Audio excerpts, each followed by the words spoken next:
Namaskar from Soma. The 21st of June is celebrated as International Yoga Day. The importance of yoga is very well known to everyone around the planet and we need to elaborate it further. However, suffice to say that yoga is a very important practice for mental and physical balance. Yoga Sutra, which was compiled by Maharishi Patanjali, is the most important text on yoga. In modern times, people may confuse him as a writer of Yoga Sutra.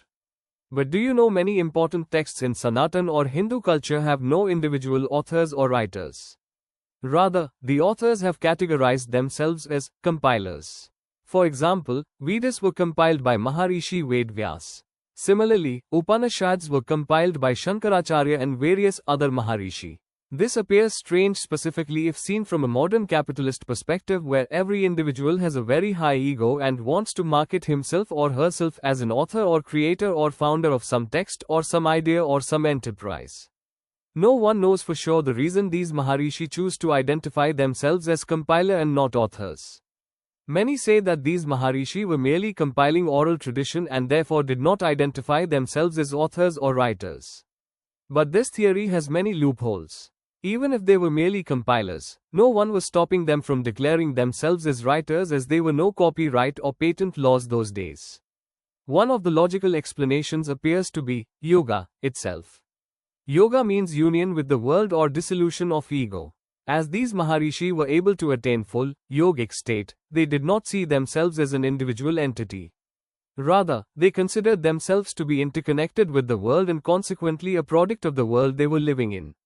Therefore, they choose to identify themselves as compilers, as they thought they were merely expanding on and furthering the then existing ideas or oral traditions. Another possible explanation is that these grand texts were written by several people over the centuries and they choose to identify themselves as Vyas or Maharishi Patanjali. Even this explanation is linked with the Maharishis attaining full yogic state or dissolution of ego.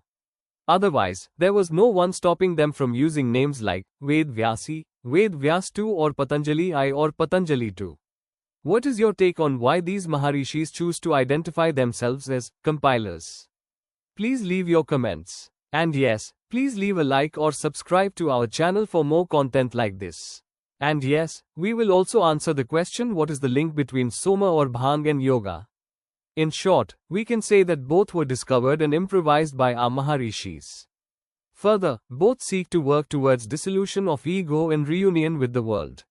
Many rishis in the past have used Soma or Bhang to attain full yogic state of dissolution of yoga. Lord Shiva, who is referred as Adi Yogi, is the protagonist of Patanjali and is closely associated with Bhang. However, we will leave linkage between yoga and Soma for another day and focus on why Patanjali is referred as compiler and not author or writer of Yoga Sutra. Thank you for watching this video.